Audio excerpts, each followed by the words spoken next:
Hey friends, welcome back to my YouTube channel Finance Fortune. My name is Dr. Hardik Shah.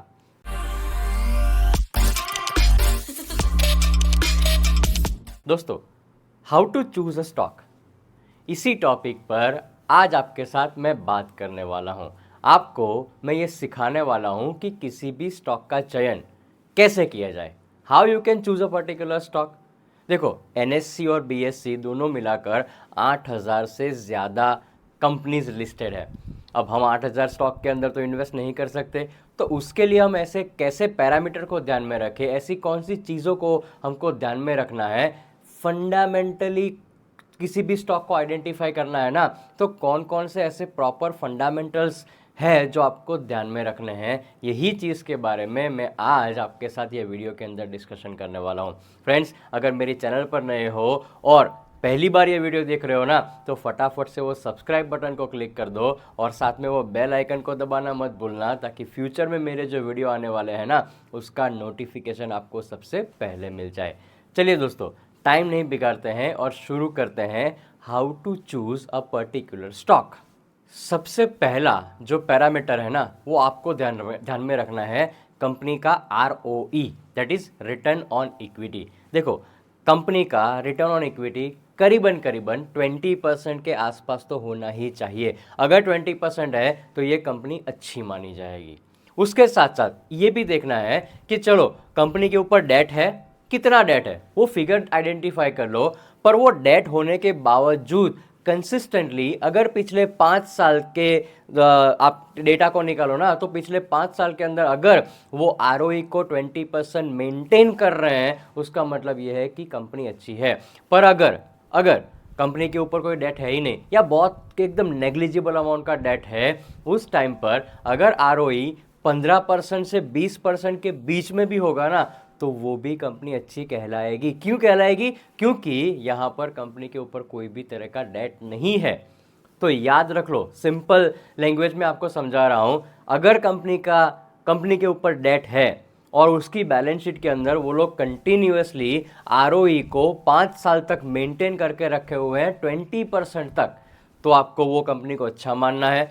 उसके साथ साथ अगर debt free company है, तो 15 से 20% का जो भी ROE निकल के आएगा, वो भी वहाँ पर अच्छा कहलाएगा। ये हो गया पहला point, to choose a particular stock. दूसरा पैरामीटर या फैक्टर ये निकल के आ रहा है कि अगर दूसरा कंपनी डेट फ्री है, आपको यही चीज़ को पहले ध्यान में रखना है कि कंपनी डेट फ्री होनी चाहिए।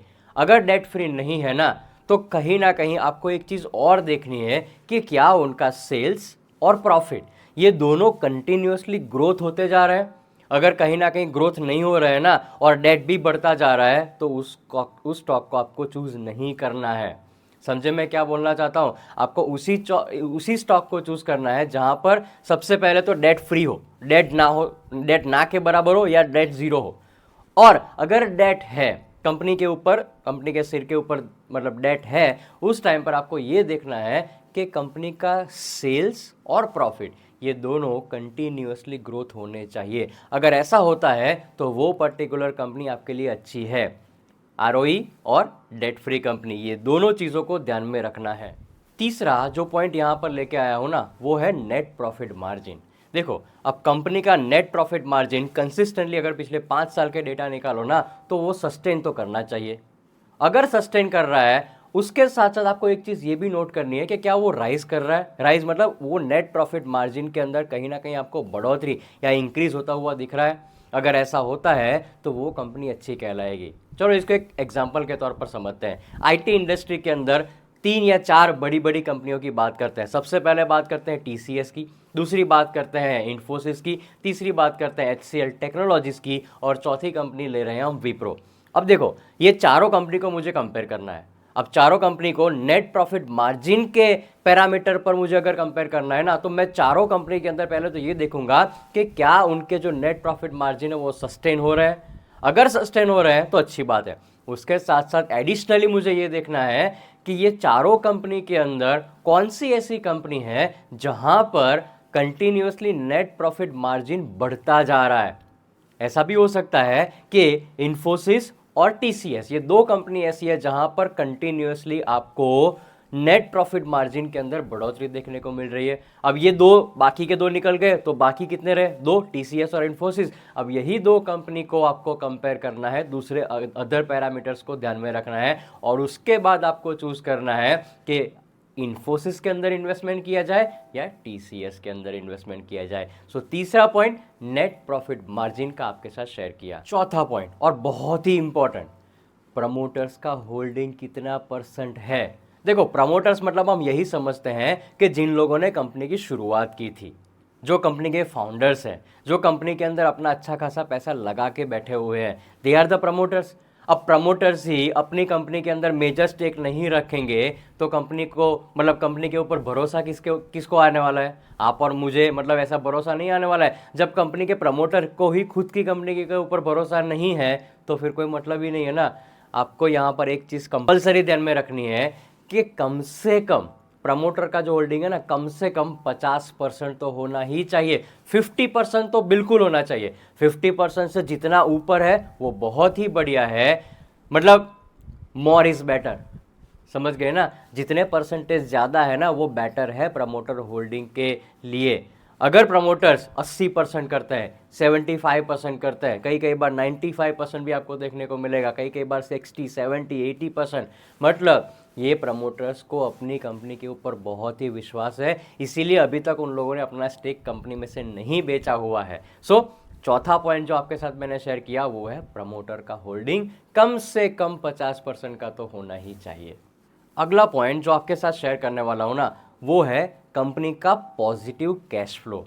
देखो, कैश फ्लो मतलब कंपनी में कितनी कैश का इनफ्लो हो रहा है, कितना कैश आ रहा है या कितना कैश जा रहा है, ये दोनों के बीच का डिफरेंस। अब जब पॉजिटिव कैश फ्लो है ना तो वो कंपनी अच्छी है। और पॉजिटिव कैश फ्लो मतलब 1-2 साल का नहीं देखना है, कंसिस्टेंटली पूरे, मतलब मैं अगर 5 साल 10 साल का डेटा निकालूं तो वो पूरे 5-10 साल से कंटिन्यूसली वो पॉजिटिव कैश फ्लो होना चाहिए। उसके साथ साथ आपको ये भी देखना है कि जो कैश फ्लो है ना और नेट प्रॉफिट, ये दोनों के बीच का जो गैप निकल के आ रहा है, कैश फ्लो और नेट प्रॉफिट, ये दोनों के बीच का गैप 30% से ज्यादा नहीं होना चाहिए। ये मान के चलो, ये आपको लिख के लेना है, नोट डाउन कर लेना है, राइट, कि जो कैश फ्लो निकल के आ रहा है कंपनी का और जो नेट प्रॉफिट निकल के आ रहा है, ये दोनों के बीच का जो गैप है ना वो 30% से ऊपर नहीं होना चाहिए। हाँ, एक चीज यहां पर है कि अगर कंपनी कंटिन्यूसली कैपेक्स मतलब कैपिटल एक्सपेंडिचर कर रही है तो कई कबार ऐसा हो सकता है कि कंपनी का कैश फ्लो नेगेटिव चला जाएगा, क्योंकि जितनी भी कैश आ रही है बिजनेस के अंदर, जो भी कैश जनरेट हो रही है, वो कहीं ना कहीं वो लोग बिजनेस के एक्सपांशन के अंदर, कैपिटल असेट को खरीदने के अंदर वो लगा रहे हैं। सो कई बार ऐसा हो सकता है कि कंपनी का कैश फ्लो नेगेटिव चला गया, बट उस टाइम पर आपको ये कंपलसरी देखना है कि क्या नेगेटिव कैश फ्लो जाने के पीछे कंपनी ने कोई कैपेक्स किया हुआ है कि नहीं किया हुआ है, कैपिटल एक्सपेंडिचर किया हुआ है कि नहीं किया हुआ है। तो ये पॉइंट को भी आपको ध्यान में रखना है कि कंपलसरी कंटिन्यूसली पिछले 5-10 साल का अगर डेटा निकालो तो कंपनी का जो कैश फ्लो है वो पॉजिटिव होना चाहिए। जैसे आगे मैंने आपको बोला ना कि कंटिन्यूसली सेल्स और प्रॉफिट ये दोनों के अंदर ग्रोथ होना चाहिए, उसी को ध्यान में रखते हुए ये पॉइंट ये बोलता है कि CAGR, compounded annual growth rate, अगर पिछले 5 साल का CAGR निकालो ना तो उसके अंदर भी कंटिन्यूसली इंप्रूवमेंट होना चाहिए। CAGR का सिंपल मतलब ये है कि आप इन्वेस्टर को कितना रिटर्न कमा के दे रहे हो, बहुत सिंपल ना। अब ये CAGR कंटिन्यूसली अगर बढ़ता जाता है तो कंपनी के फंडामेंटल्स बहुत ही मजबूत है। सेल्स के अंदर ग्रोथ देखने को मिल रहा है, नेट प्रॉफिट के अंदर आपको ग्रोथ देखने को मिल रहा है, नेट प्रॉफिट मार्जिन आपका कंटिन्यूसली अच्छा है, आपका कैश फ्लो पॉजिटिव है। अगर सब कुछ अच्छा चल रहा है तो मैं ऑटोमेटिकली बोलूं कंपनी का जो CAGR निकल के आएगा ना वो भी पॉजिटिव और कंटिन्यूसली ग्रोथ वाला ही निकल के आएगा। ये पॉइंट इसीलिए मैं आपके साथ लेके आया हूं कि कई बार ऐसा भी होता है कि आपको देखने को तो मिलेगा, CAGR देखने को मिलेगा, बट वो परसेंटेज के फॉर्म में कितने परसेंटेज, अगर 2% CAGR या 4% CAGR हो रहा है तो उसका कोई मतलब नहीं है। एटलीस्ट कहीं ना कहीं वो इन्फ्लेशन को बीट करना चाहिए आपका जो CAGR निकल के आ रहा है ना वो। इसीलिए मैं बोल रहा हूं कि CAGR कंटिन्यूसली इंप्रूव तो होना चाहिए, बट एक अच्छे मार्जिन से, एक अच्छे परसेंटेज से CAGR कंटिन्यूसली इंप्रूव होना चाहिए। ये अगला पॉइंट मैंने आपके साथ शेयर कर दिया।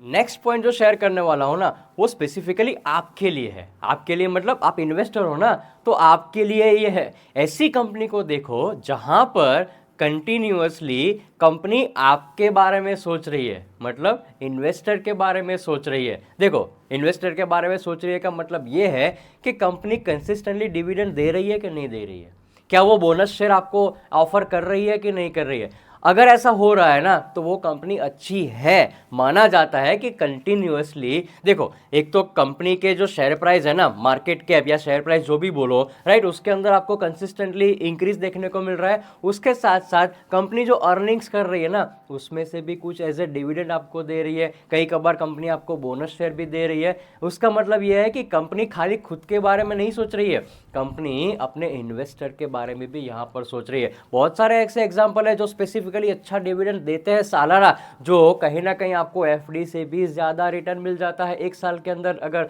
वो परसेंटेज के फॉर्म में देखने जाए तो। सो ऐसी कंपनी को ढूंढो जो कंटिन्यूसली डिविडेंड देती है, जिसका डिविडेंड यील्ड अच्छा है, पर शेयर डिविडेंड जो निकालते हैं ना वो अच्छा होना चाहिए। ऐसा भी देखो कि कंसिस्टेंटली नो डेटा निकालने के बाद आपको पता चल जाएगा कि भाई कौन सी ऐसी कंपनी है जो कंटिन्यूअसली बोनस इश्यू करती जा रही है। अगर ऐसा हो रहा है तो वो कंपनी भी एक अच्छी कंपनी कहलाएगी।